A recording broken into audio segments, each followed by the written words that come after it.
So because of Labor Day, this has been a little bit of a short week, but I've still managed to be fairly productive. But I ended up not actually working on any of the stuff that I expected to be working on this week. What I've ended up doing instead is a lot of engine refactoring. So some of that may not necessarily demo well in this video, but I'll try to step through as much of that as I can. The first thing you'll notice if I go ahead and start the game up here is there's a splash screen now. So yeah, just very briefly there, it pops up in the Gunmetal Arcadia splash screen. That was something that I used to have on builds of my older games, and I ended up cutting when I first ported my engine to Mac and Linux just because it seemed like a hassle to get that working on those platforms, but I did finally bring that back and it does work on all platforms again. The next thing that I've done is I've changed the way full screen behavior works. So it's consistent across platforms and it works correctly now on Mac and Linux. So if I hit Alt-Enter here to go to full screen, this is running full screen at the desktop resolution of 1920 by 1200. This is basically borderless windowed full screen. This is not exclusive full screen mode. I've cut support for exclusive full screen mode completely. It only ever worked on Windows to begin with. Even though like SDL has a function that's supposed to do that, Linux basically goes, nah, I don't think so. So it was never able to work on Mac and Linux anyway. Maybe on Mac, I don't remember. But yeah, now I've cut that across the board. Full screen always means borderless windowed full screen. And what you'll notice here now is like if I change the resolution to something like 1024 by 768, or in fact I'll change it just to make it a more aggressive change to like 640 by 480. What you'll notice here is it's still running at the desktop resolution. It's still running a window that is 1920 by 1200. That never changes because, as I've said, like on some platforms, I can't change that. It always necessarily has to be stretched across the full screen. And you can see my mouse cursor, the size of the pixels on my mouse cursor hasn't changed. What has changed is that the entire game's rendering path is now drawing to a back buffer that is 640 by 480 pixels and then being stretched across the full screen. You also get some color boxing here. If you were trying to set it to like a wider resolution, you would get letter boxing. But yeah, this is how full screen works now, and this is consistent on Windows, Mac, and Linux. I also fixed a bug. I can't show this one here because it was only on Linux, but I fixed a bug where returning from full screen would sometimes get you stuck in a weird state where like the window is maximized and you'd have to manually scale it down to the correct window size. But yeah, that's fixed now, and full screen window behavior should work consistently and correctly across every platform, which it's kind of embarrassing that it's taking me that long to to nail that down, but I'm happy it works now. Alright, so what you'll notice here, as I switch between these files, of course I can enable and disable legacy effects, and you'll see that's affecting my health bar. You'll see this one, where I have a negative streak, I now have a shield next to my health bar. Shields are something new that I've added this week. Essentially, they work the same way that blue hearts work in the Binding of Isaac. They are a way of extending your health meter beyond the cap. All incoming damage taken goes to shields first, and once they've been destroyed, shields cannot be recovered. So you will sometimes find shields as loot drops from torches and stuff, but other than that, there's no way to restore those.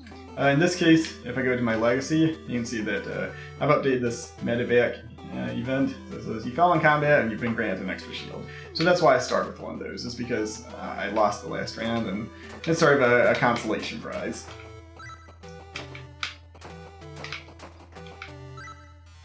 You'll also notice I do not have a sub-weapon. I've removed sub-weapons from start and gear, so you no longer start with the knife. And sub-weapons also no longer drop from torches. Now they can only be found from item chests.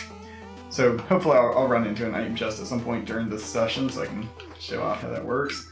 Item chests, as I showed last week, are blue, and they contain they contain unique items. So every item that spawns from an item chest can only spawn once per session. Again, sort of the same way that pedestal items work in the Binding of Isaac. One of these days I'm going to stop comparing my game to that one, but today is not that day.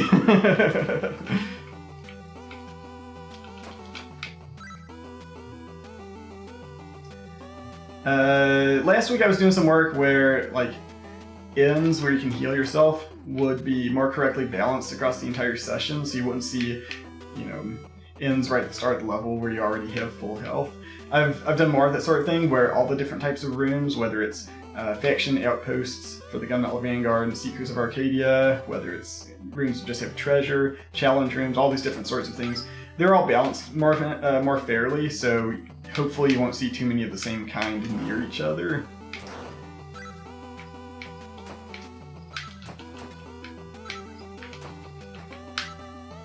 I've also raised the money cap by default to 9,999. I'm not sure if it'll stay that way, but I don't feel like a money cap is going to be super important for this game. I don't feel like, you know, wallet upgrades necessarily are something that you'll need, but, you know, I do have those options. I can't show it off here, but the big hearts now only restore 2 hearts rather than restoring your full life bar. I've been sort of making a number of small tweaks like that just sort of increase the difficulty of the game and hopefully should make permadeath feel a little bit, you know, more punishing and more like a real thing. That's also why, you know, now the Medivac legacy event just gives you 1 shield rather than, like, you know, 2 empty heart containers, because that was just way overpowered.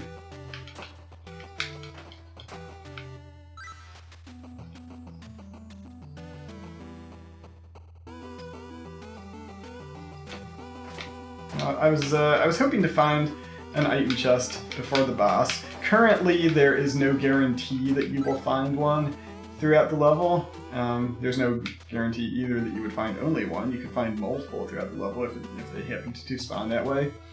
And, you know, that may or may not change. I don't want to just, again, sort of copy the Binding of Isaac thing where it's like, you know, there's 1 item room per level. But it does kind of feel nice when you have the expectation of what you're going to find, so it's something I'll play around with. In any case, the bosses now do always drop... Wow, that guy's gonna kill me. The bosses do always drop item chests of their own, so you know you'll always get at least 1 unique thing per level. Alright, so we'll just pretend that this is the same session and that I didn't die horribly last time. You know, I've been seeing this boss a lot. I feel like I need to weight these a little bit better. Things like enemies and bosses now do have the option to be weighted. So do treasure chests, and that's why mimics have not been showing up like half the time today. Yeah, let's see. Once I kill this guy, I'll come over here and he will drop a blue chest. Open that up, and yay, I got some weapons. I got the axe there. So now I can actually, you know, throw axes. Yeah, that's a thing. So that's sort of what I've been working on this week. Moving on to next week, probably I will start looking at the things that I had scheduled for this week, stuff like new enemy types, you know, more items and weapons, and just starting to get content production underway. So hopefully, hopefully I don't run into like more engine refactoring tasks that sort of take priority, but that's how it goes sometimes. As always, thanks for watching. This series is supported through Patreon. I want to give a shout out to Patreon supporters Jace, Benjamin, and Opa and Nana for their contributions. And you can find the links to my Patreon campaign below. You can also find a link to this week's playable build down below. And thanks for watching, and I will see you next time.